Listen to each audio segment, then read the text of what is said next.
I've had an arranged marriage with the eldest daughter of the Smiths since we were kids. For the sake of this potential fortune, I've been willing to play the loyal admirer. Following her around for 5 years, she finally agreed to get engaged.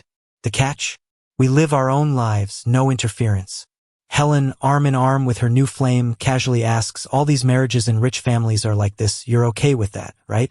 I hesitated, feeling conflicted. I was tempted, but her sister might not agree.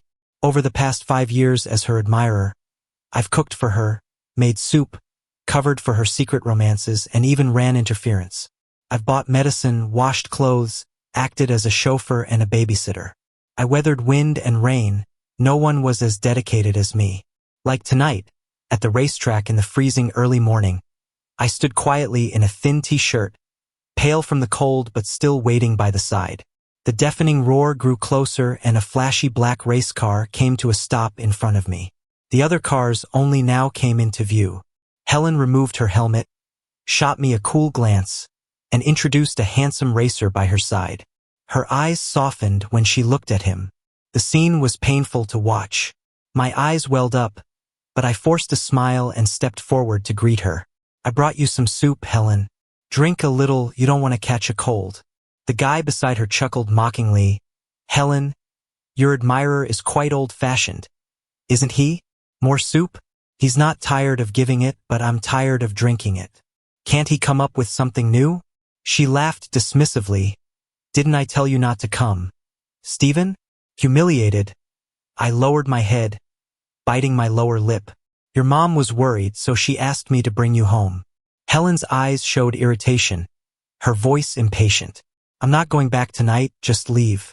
And don't bring this again, Charles doesn't like it. The guy named Charles tossed his helmet with a smirk. By then, her friends, having witnessed the scene, looked at me with a mix of pity and complexity. Embarrassed, I turned and walked away. Helen watched my back, taking a step forward involuntarily, but Charles pulled her along. Let's go, we've got drinks waiting. Her friends laughed, crowding them. Helen, you're so heartless. What if he leaves for good? She chuckled nonchalantly.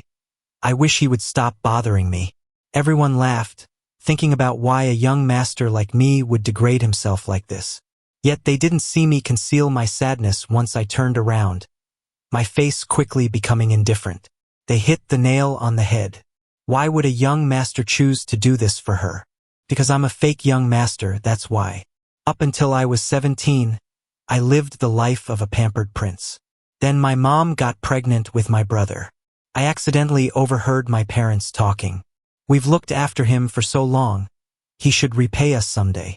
My mom sighed, if only back then. Though incomplete, their words set off alarms in my mind.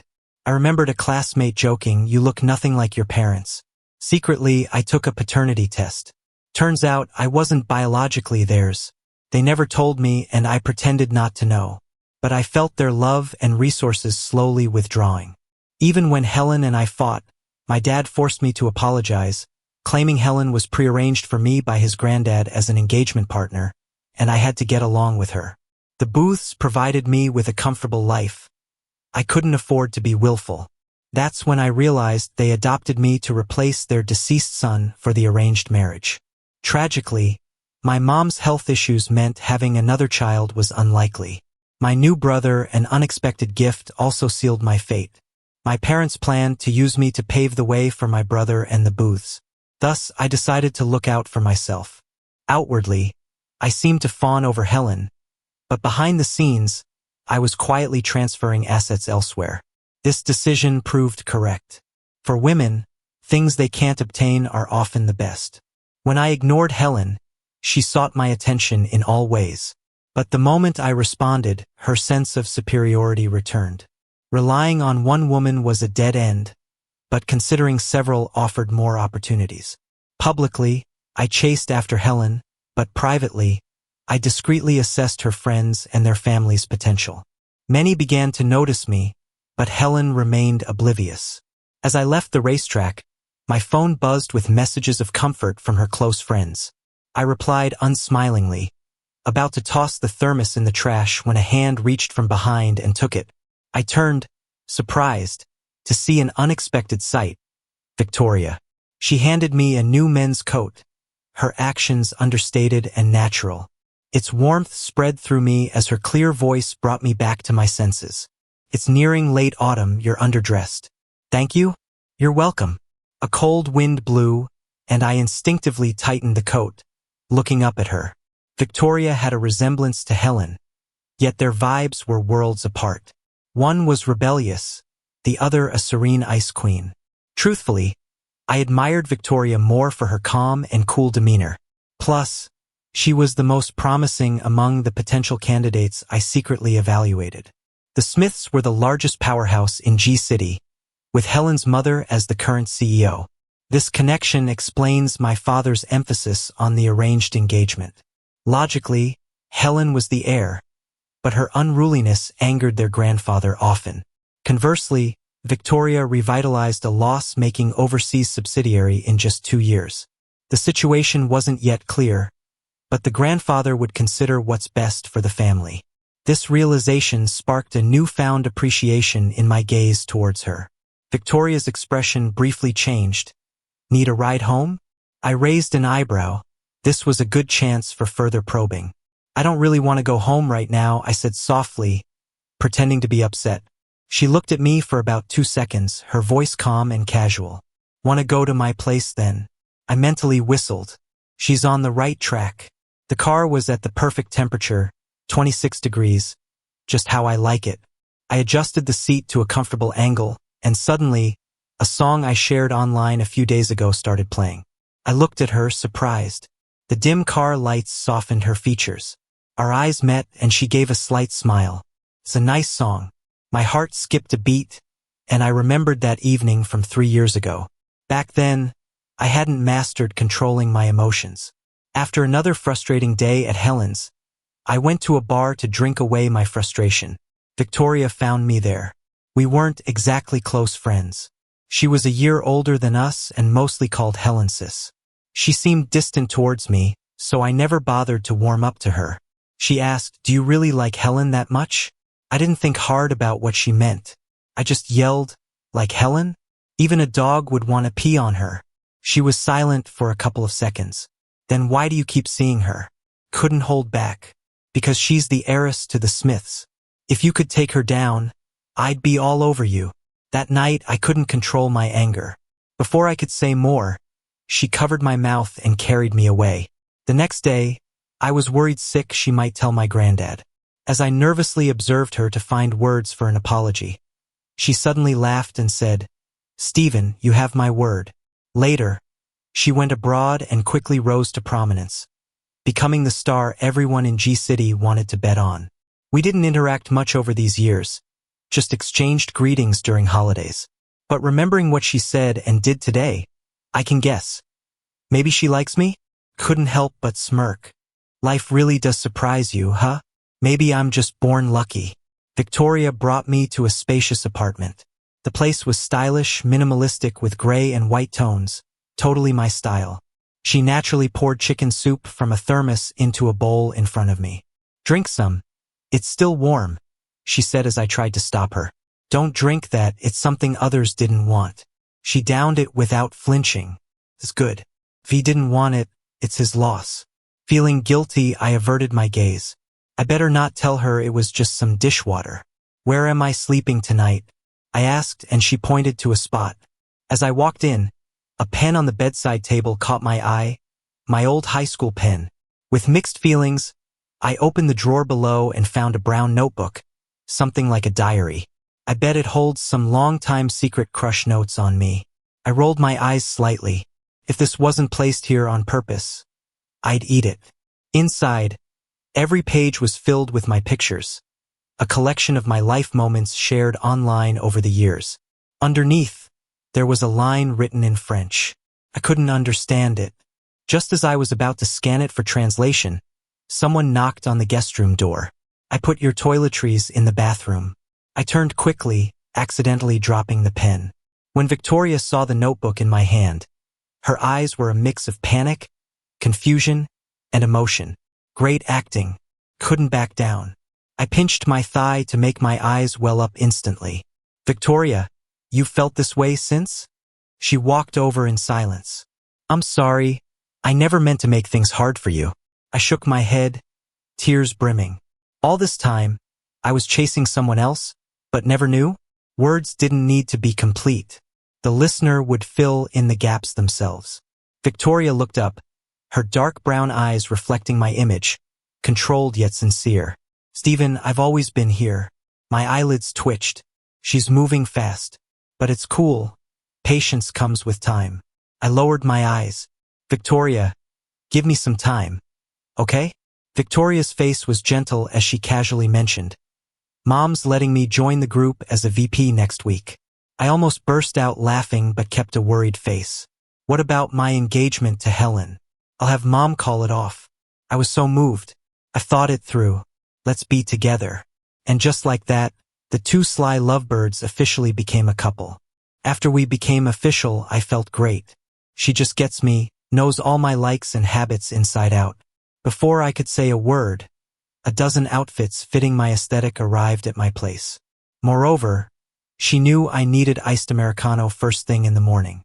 Her knowledge of my preferences was spot on. I became more and more satisfied with her. People are, after all, compared by contrast.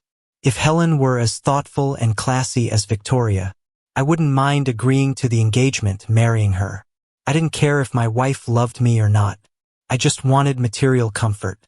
Growing up with designer everything, even socks costing hundreds, when I found out the truth about my family, I ran away, testing my parents' reaction. They just cut my card, and I quickly behaved again. For me, going from luxury to frugality is more than hard. It's hell. I couldn't handle a poor life.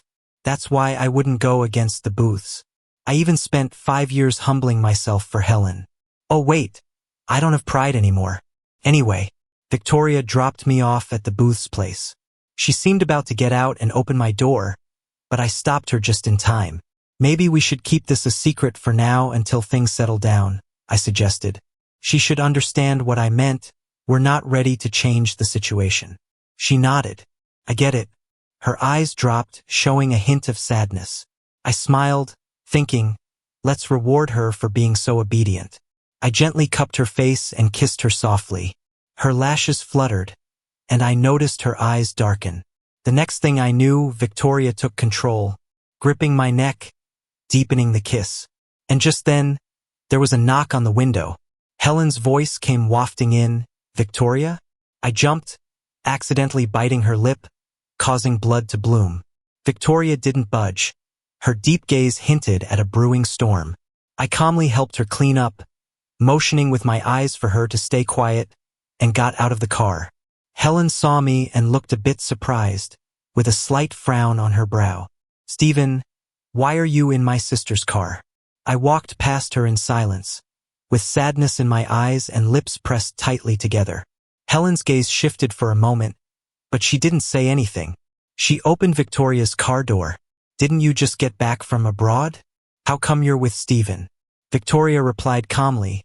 "Saw him drinking alone at the bar when I met up with some friends, so I brought him back." Helen paused for a couple of seconds, then sighed.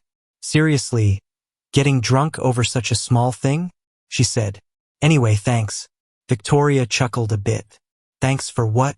"Well," Helen continued, "Stephen was drinking because of me. It wouldn't have been good if something happened." "You do think highly of yourself," Victoria teased. "It's true," Helen insisted. Hearing this, I rolled my eyes and sped up my pace. As soon as I got home, my mom started questioning me.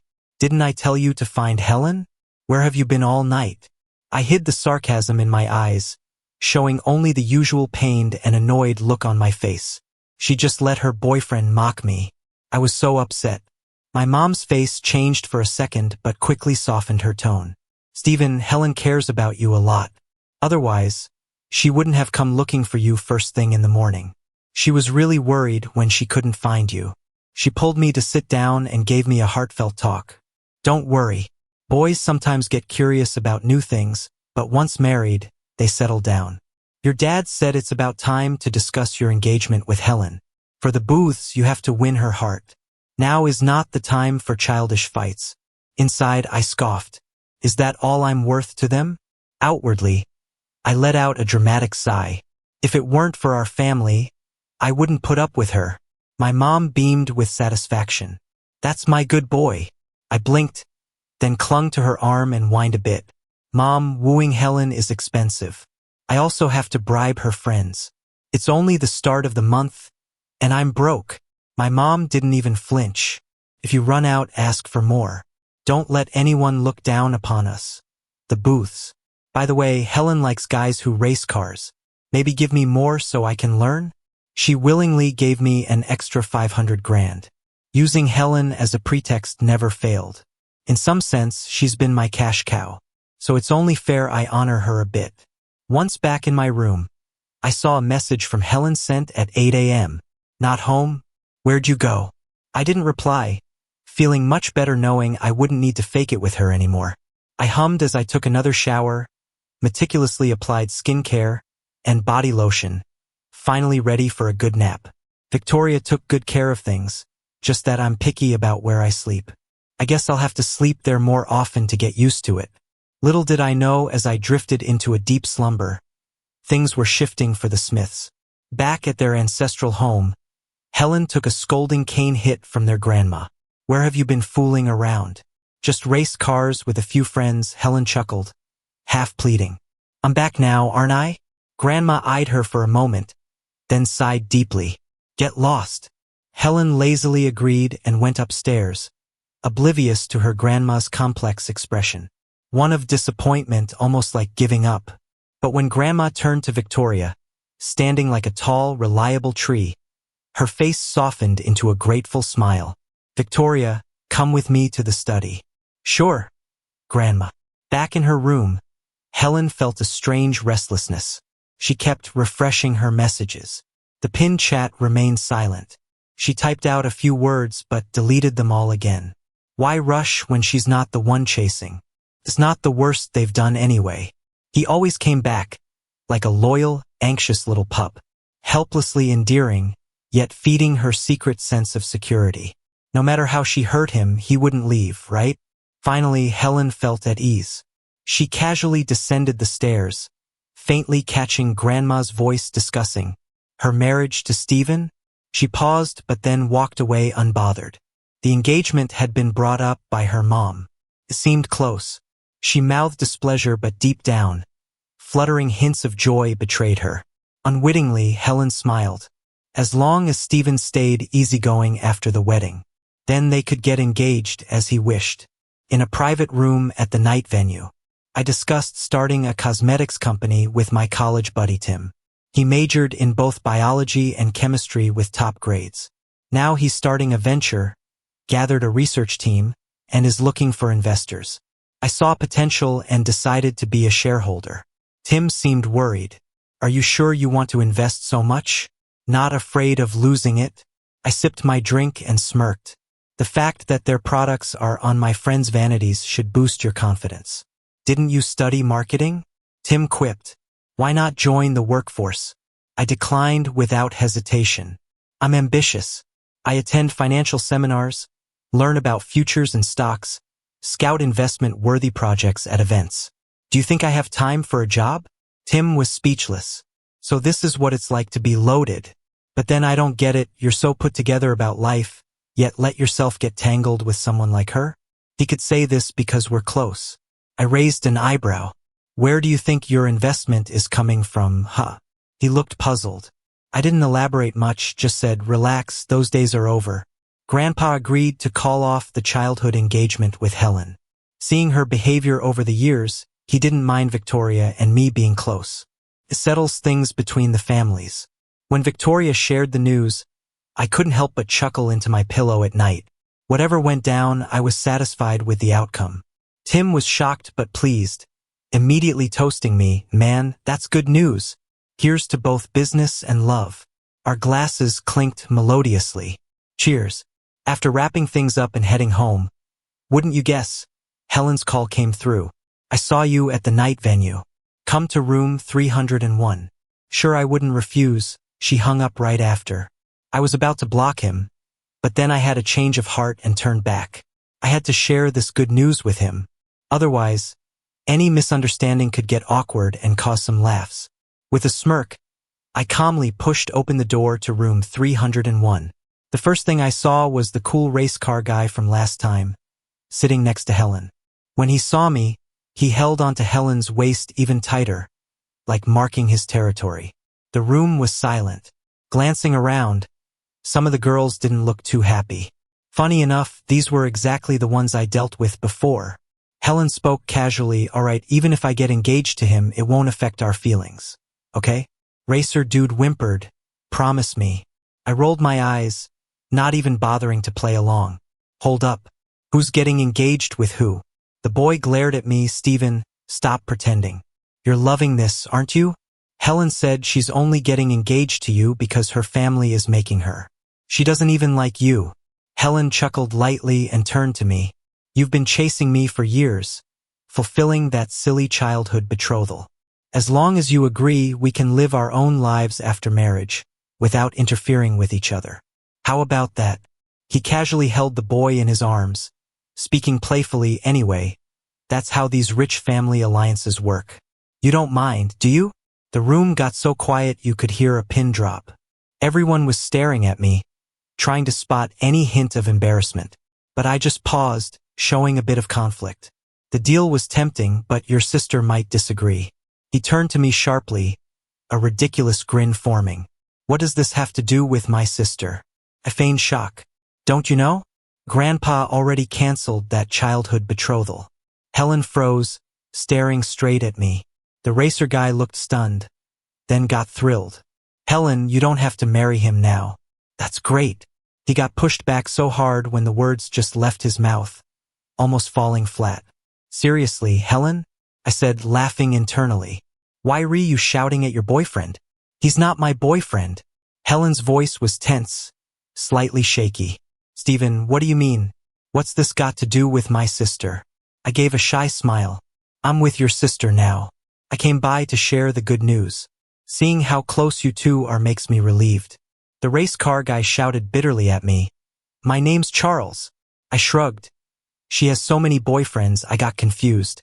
Helen frowned at me, then suddenly laughed. "You didn't have to make up such a bad lie." I feigned surprise, covering my mouth. "Come on, we grew up together. You don't believe me? Even though I'll be your brother-in-law soon, you can call your sister or grandpa. See, I'm not making this up." Helen stood stiffly, her face slowly growing pale. The more she recognized the certainty on my face, the sharper her expression became. "Brother-in-law? How could you switch sides so easily? What were the past 5 years even for?" I looked puzzled. "Switch sides? You didn't honestly think I had feelings for you, did you? I was nice to you to fulfill that childhood betrothal, that's all." "You're hilarious," yelling at me for giving without expecting anything in return. Even with his angry yet broken gaze, I just yawned softly. "Well, goodbye everyone. I'm heading home to sleep." Behind me, I heard the loud crash of a bottle smashing. I didn't even pause. Seeing Victoria outside the club surprised me a bit. "What are you doing here?" "Picking up my boyfriend, right?" That unexpected warmth stirred something inside me. I didn't even realize when she led me to the car. "It's funny. I drove here, had a valet pick it up for you." I glanced at her. She explained, unfazed. "The car is set at your favorite 79 degrees Fahrenheit. A bit warmer." That got me chatting. "So, how do you know so much about my likes? You weren't this familiar with me before." Victoria looked at me, her gaze warmer than the car's interior. My throat tightened a bit at the feeling. Unfortunately, my phone buzzed inappropriately. Carelessly, I opened it to see a message from Helen. "You think Victoria will still like you once she finds out you're a fake rich kid? Break up with her. You're still my fiance." My eyelid twitched. She did find out. Back then, I hadn't dealt with the report promptly, leaving it in my bag. Helen often stashed sweets and milk in it. Thinking back, our dynamic shifted after that paternity report.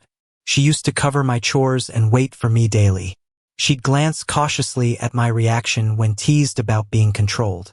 Once sure I wasn't mad, she'd proudly smirk. I loved hearing more then. Our relationship ending up like this is sad but inevitable. Knowing my background, He thought my kindness was just ambition. And I noticed the visible change in his attitude, ending in mutual disdain. Exhaling slowly, a wave of relief washed over me. The axe finally dropped, yet I wasn't the clueless boy from before. Through hard work, I built my haven brick by brick, restored shattered pride, and proved I could shield myself. I calmly showed Victoria the chat. She's right. I'm a fake heir. Who knows what the future holds? You might want to reconsider. Her expression remained neutral, her tone light. Mind if I reply? I hesitated and she took the phone. Fingers moved swiftly, handing it back with a grin. She sent, "Idiot." The real heir was the one in the childhood betrothal. What's it got to do with me? She chuckled. I've already cursed her out in my mind plenty. I've known this whole time. She was unsure, but I told her to keep it quiet. I stirred, asking why. First, it's your secret, your family matter. Your decision to tell or not. Secondly, it wasn't the right time. Wouldn't have been good for you. I grinned. And now seems to be the right time? She gazed at me, light catching in her dark eyes like stars. Of course. Now you have the power to choose. Your destiny is yours to decide. Casually, I replied, does that mean I can choose not to marry you? Victoria paused briefly, her tone mellow. You can. It's not like we had a childhood betrothal. Beyond amused, I laughed aloud.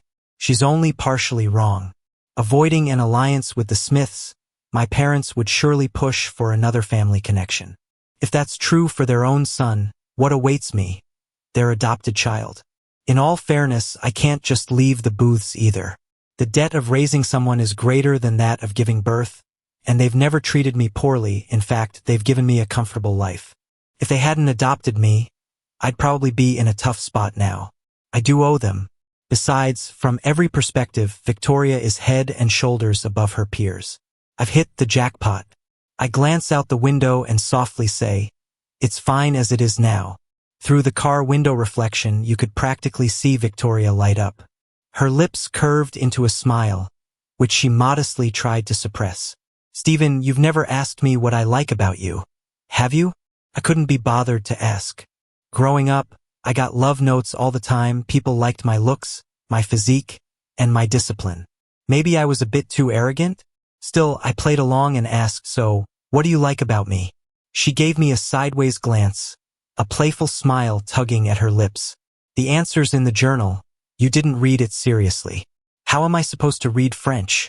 When I got home, my parents were waiting on the couch, looking happy and asking me to sit down.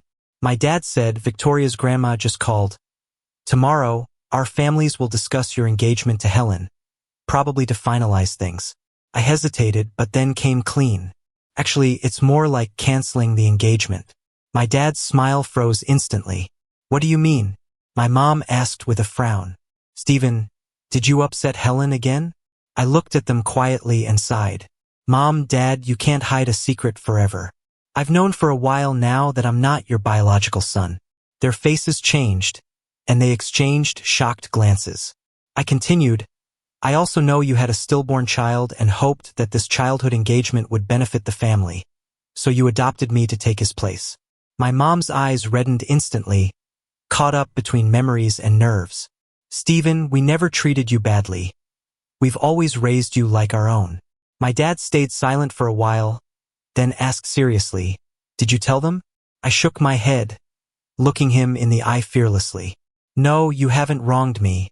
There's no need to go against you. Besides, you gave me a good life for over 20 years. I appreciate that. So if there's a marriage alliance, I'm on board, I continued.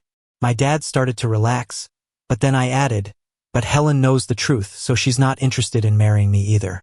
That took him by surprise again, his face turning red as he processed it. So they know after all. I took a sip of water calmly. Even if the grandparents know, they only know I'm not biological. You can spin it however you like. Say my dad was so devoted to Mom, afraid she wouldn't handle it well, so you adopted me. Raising me as their own, people would see that as noble. They glanced at each other, a hint of joy in their eyes. After a moment, my dad sighed, it's a shame the alliance won't work out. His expression revealed he was already considering other families. So, I casually suggested, if not Helen, there's always Victoria. My mom hesitated. She is exceptional, but Grandpa is going to name her as the next heir. Plus, we're together now. They immediately lit up, giving me money and making me a late-night snack, just like the old days when I was the center of their attention. But those days are gone. I used to watch them fawn over my little brother, feeling out of place and unsure of my future. Now, it's better to treat it as a mutually beneficial arrangement. The next day, we visited their family. My dad and Grandpa talked in the study for a bit. When they came out, they were all smiles. The deal was done. Victoria's mom seemed pleased with me too, asking the maid to show me her room. I couldn't refuse and went upstairs. Her room was just as I imagined. Gray and white, clean and tidy. I saw that familiar notebook again, and my heart skipped a beat. Now I understood Victoria's earlier, cryptic smile. I opened the translation app and scanned it expressionlessly, but froze in place the next second. To the proud yet kind young man. I adore your dominantly carefree way of making people dye back their hair, your seemingly reluctant generosity in giving shoes to the needy, and the unabashed way you are just yourself. Stephen, I'll always love your pride and freedom. I couldn't help but smile. In high school, a girl in our class dyed her hair red. It was going to hurt our class's assessment, which didn't bother the rich kids but could cost scholarships for the less fortunate. I saw one of our classmates silently crying, so I paid that girl to dye it back. She indignantly asked, "Why?" I scoffed, "Because you're too ugly for my eyes." She did re-dye it, and later I found chocolate and a thank you note in my desk. I also gave shoes to a girl who had to give up dancing due to family issues. She pursued her passion because of my support and became the youngest lead in her dance troupe. Victoria had been silently observing me all this time. Smiling, tears began to fall. Some people want me meek and humble. Some want to see me fall from grace into the dirt. But Victoria appreciates my true self.